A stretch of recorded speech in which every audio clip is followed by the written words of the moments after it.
At the end of a long journey through the expanses of space, a tiny parasite, still in its larval form, landed on a nondescript fleck of a planet.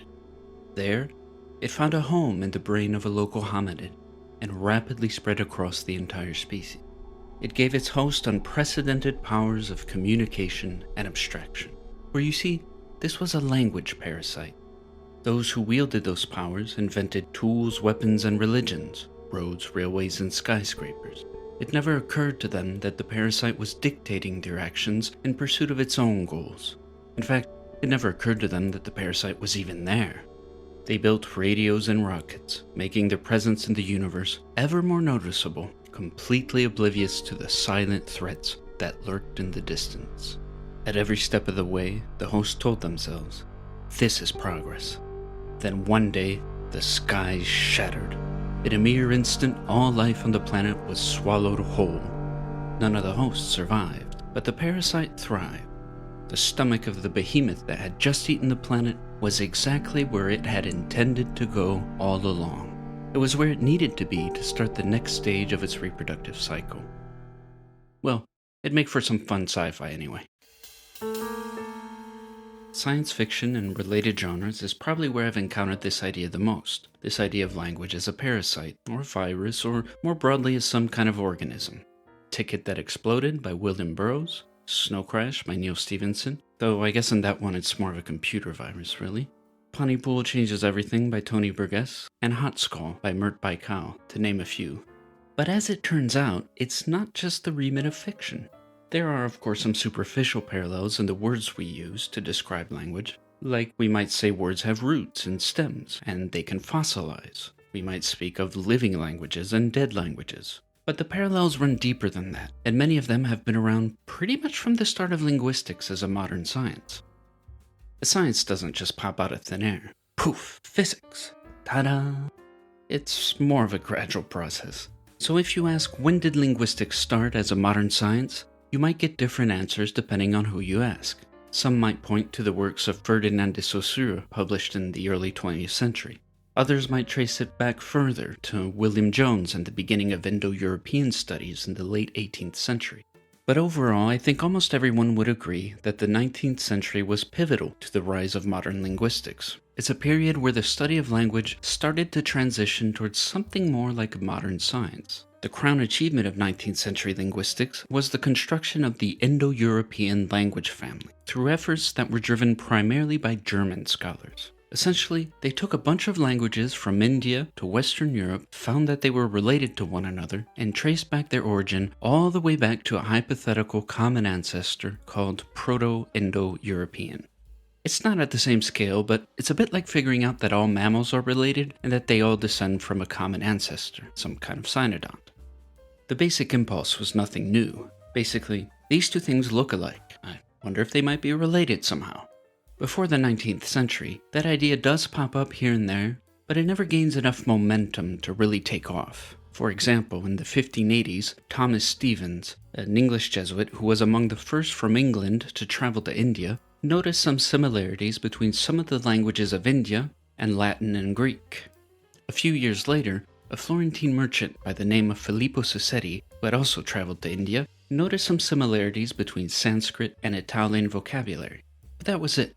Neither of them dug any deeper into the relationship between these languages. You also find some speculation about a possible parent language, a first language that the rest descended from. A main contender for a long time was Hebrew, based on biblical exegesis. Later on, there were others like Scythian, but none of those speculations led to much, and none of them brought the kind of theoretical and empirical rigor we associate with modern science. And that's exactly what these scholars brought to the table starting around 1800. They clarified concepts, developed new methods, and introduced a more rigorous approach than there had previously been. Conventionally, the first falsifiable prediction in linguistics is attributed to the Neo-Grammarians, a German school of linguistics active from the mid-1870s onwards. By then, linguistics was well on its way to becoming a quote-unquote proper science. So in the span of a few decades, from 1800 to 1870, they had advanced by leaps and bounds towards making the study of language an autonomous science with its own standards and its own methods. How did they pull it off? Well, a lot of things had to come together to make it possible. For example, there's the fact that after the Napoleonic Wars, the leaders of the various German states were incentivized to invest in higher education, and this gave language scholars access to resources they might not otherwise have had. Or there's the publication of a number of works that compiled data on many different languages. Data that used to be scattered across many different sources were now available in a single place, which made it easier to compare them. But what really matters for us here is the influence that other sciences had on the birth of linguistics. I mean, yeah, if you want to build a new science, one of the things you might do is look for guidance and inspiration from other, more mature sciences. And they did just that. One of the places they looked was compared anatomy. In the early 1800s, Georges Cuvier introduced the concept of correlation of forms. Basically, he was saying that each body structure is related to and dependent on all of the other body structures. There's an interrelationship between the parts and the whole. This idea influenced language scholars like Friedrich Schlegel and Franz Bopp, who both started to put a lot more focus on the structure of all the bits and pieces that make up language, and how those bits and pieces relate to one another. Bopp called his method of language analysis compared dissection. Schlegel called for a compared grammar as a direct parallel to compared anatomy. Another place they looked was botany. For example, Carl Linnaeus, the Swedish naturalist who laid the groundwork for modern taxonomy, became an exemplar of scientific rigor, and language scholars cited him and sought to emulate his work. One of the leading figures of 19th century linguistics, August Schleicher, was also a passionate botanist. In his work on language, he sometimes referenced the works of contemporary botanists, like Matthias Schleiden. Yet another place they looked was evolutionary biology. An easy way to see this influence is through tree diagrams. You know the type. The descendants are represented on the branches, and where those branches meet, you get the common ancestor they descended from. The first tree diagram to chart evolution seems to have been made by Lamarck in 1809. Later on, Charles Darwin famously used tree diagrams for his own theory of evolution. One of the main proponents of Darwinism in Germany was Ernst Haeckel, who made dozens and dozens of ornate tree diagrams of his own. It so happens that Haeckel was a close friend of August Schleicher. Schleicher was making tree diagrams of his own, not to chart the evolution of species, but rather to chart the evolution of languages. Schleicher's trees actually predate Darwin's, and it seems like they arrived at the idea independently.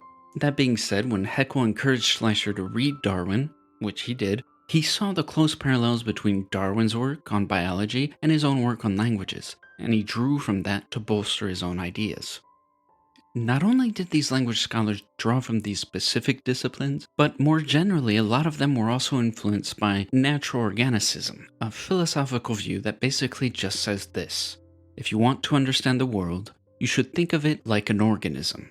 And so a lot of these scholars thought of language as in some sense organic, at the very least something that is subject to growth and decay. For example, Friedrich von Schlegel described language as a, quote, living tissue. Wilhelm von Humboldt wrote of a, quote, language organism. For them, the connection between language and organism was most likely metaphorical, but for others it seems to have been quite literal. Apparently this was the case of August Schleicher. In his view, languages were quite literally organisms. Quote, languages are natural organisms that, regardless of man's will, appear, grow, and develop following certain laws, and in turn age and die. The series of phenomena that are usually understood as life also apply to languages. Whether they meant it literally or as a metaphor, the idea that language is an organism played a crucial role in the birth of linguistics. According to Rainer Salverda, the idea of language as an organism provided a unifying principle for the study of language, a conceptual basis for them to adopt methods from biology, and in time this led to the rise of linguistics as an autonomous science. So yeah, the idea of a language organism has been around from pretty much the beginning of modern linguistics. But starting with the neo-grammarians in the 1870s, the idea of a language organism gradually lost its appeal. But other biological metaphors would pop up later on in the 20th century, and they too would play a role in scientific discourse. As Salverda describes, criticizing old metaphors and offering new ones can be part of how science progresses. For example, in the 1950s, Noam Chomsky coined the metaphor of language as a mental organ. What he was trying to capture with this metaphor is the idea that language is something we're already born with. He was arguing against the idea that we learn language through experience. You know, like a maze. Each time you run into a dead end, you learn from that experience. Don't go this way, so you try another way. Rinse and repeat until you find the exit, assuming there is one.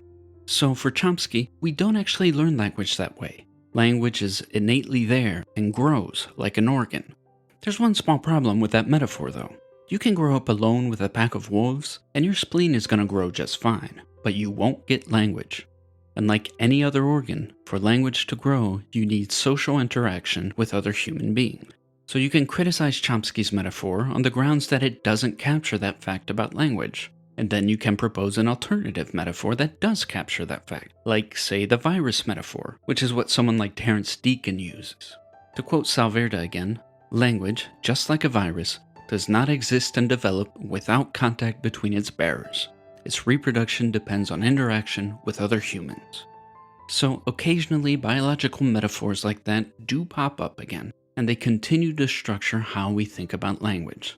The metaphors themselves don't matter all that much, but it's more what they represent. They're a kind of stand-in for much larger bodies of ideas and arguments. But those are metaphors.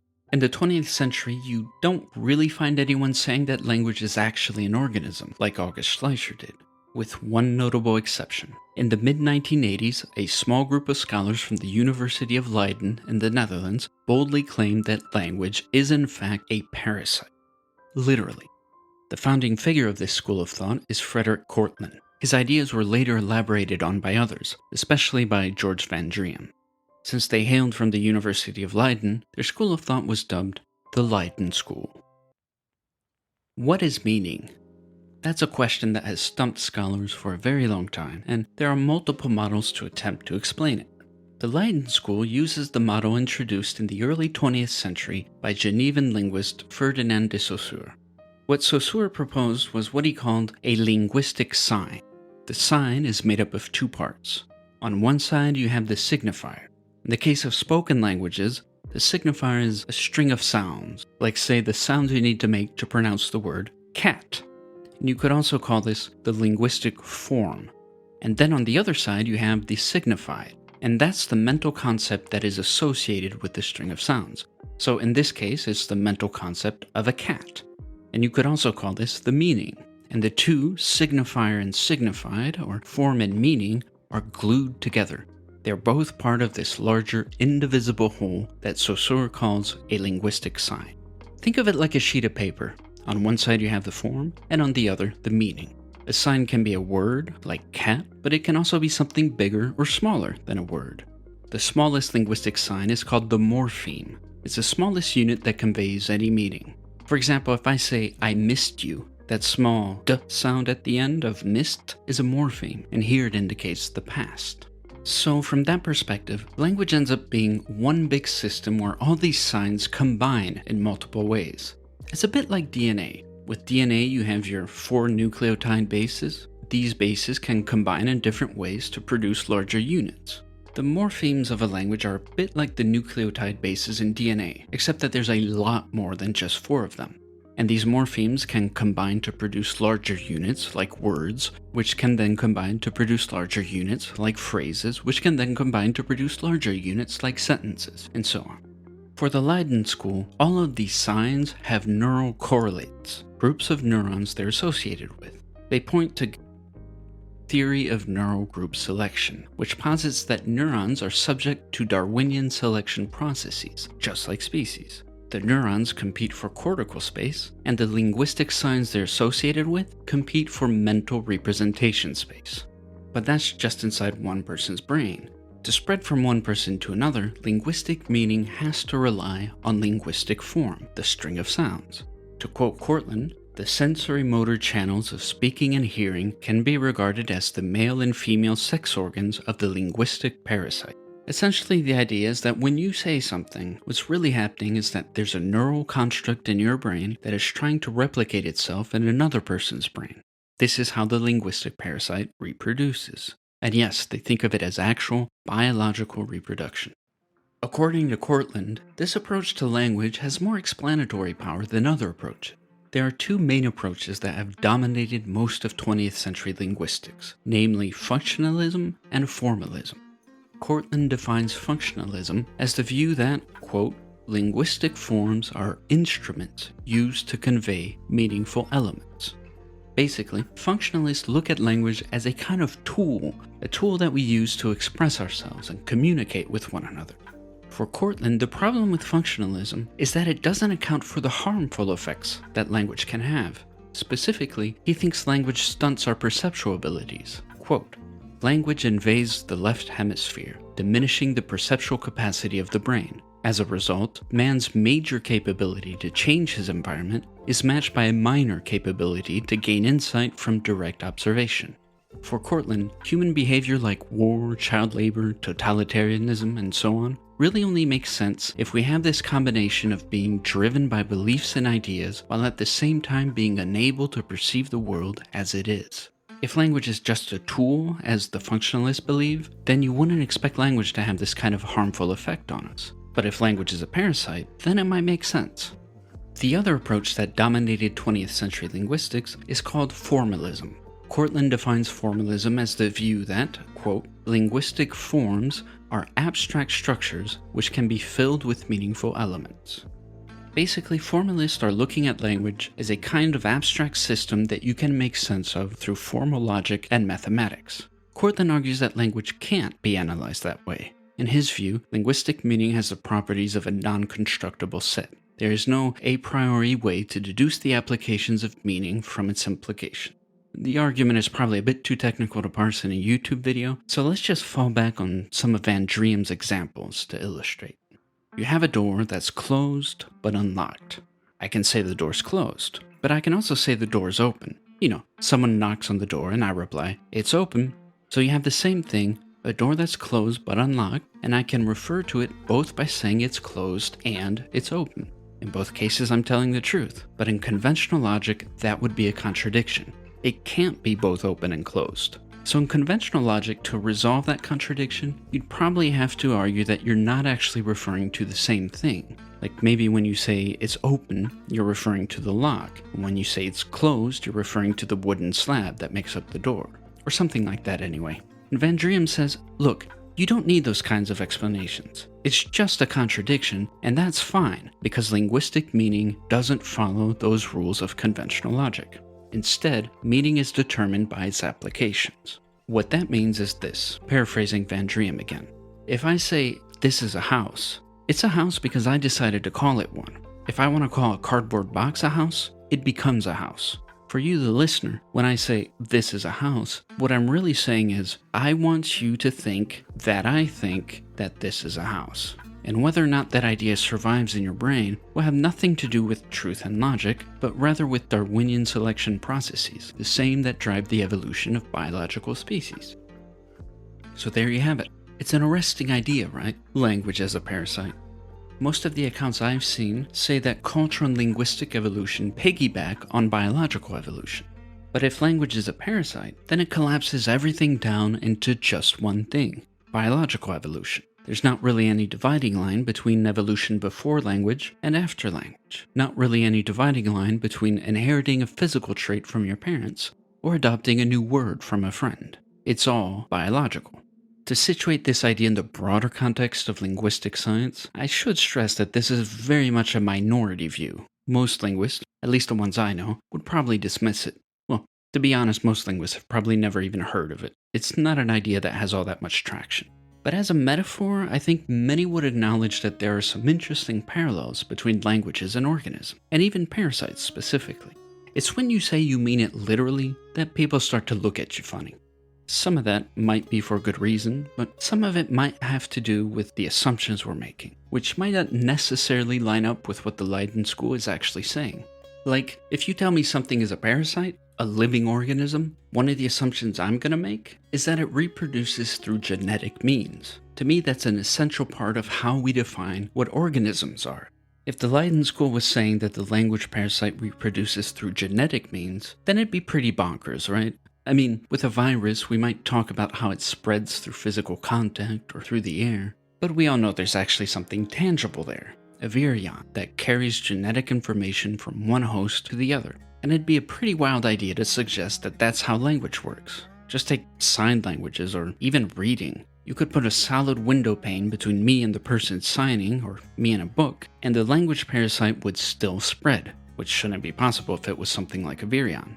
If that were the debate, it'd be pretty much an open and shut case, just because empirically, it's kinda bonkers. But that's not what they're saying. They're saying the parasite spreads entirely through non-genetic means. Patterns in sound and light waves are enough for it to get from one host to another. And so then what you end up with is less bonkers, but also a lot more abstract. The question becomes, does something like that qualify as an organism? That's honestly not my wheelhouse. I know that the word organism is notoriously difficult to define, and there are boundary cases like RNA viruses and whatnot. But I suspect most biologists would think you're stretching the definition of organism pretty damn far if you start to include things like language. I won't make too much of a point of it here, but it's worth remembering that that kind of question is also part of science, broadly speaking. From the outside in, what we usually see of science is a picture that is focused mostly on empirical finding, and empirical findings are, of course, very important. Empirical evidence is the linchpin that holds everything else together. But there are other parts to the process, like arguments over theoretical consistency or concept validity, and these sometimes might get minimized a bit in science communication. I guess this is a bit of a lead-in for future videos, because it's going to come up a few times, both to illustrate how, when we as lay people ignore those issues, we can sometimes get ourselves into trouble and think we've managed to explain more than the science actually has, but also to illustrate how sometimes a scientific disagreement isn't necessarily about the evidence per se, but about how to interpret that evidence in light of competing theories. Remember how we were talking about the metaphor of language as a mental organ versus language as a virus? Salverta had this to say, and it encapsulates what I'm trying to get at. Quote, these metaphors, so the metaphor of language as an organ and the metaphor of language as a virus, these metaphors are linked to an extensive framework of theoretical assumptions, arguments, and empirical evidence. As a consequence, we are faced here with a complex whole of theoretical oppositions, which project very different perspectives on the central problem of linguistic creativity. See, when two conflicting theories collide, sometimes what you get isn't this sanitized image of science where all you need is evidence to settle the debate. Sometimes it can get real messy, bafflingly so. In one of the next videos, I'm going to really nerd out on a famous example that illustrates just how messy it can get. Namely the Piraha controversy. So if you think you might be interested in that kind of thing, feel free to stick around. I'll end on more of a big picture kind of point, and that's just that it can be pretty interesting to look at the broader implications this theory had, the kind of worldview we can arrive at if we assume language is actually a parasite.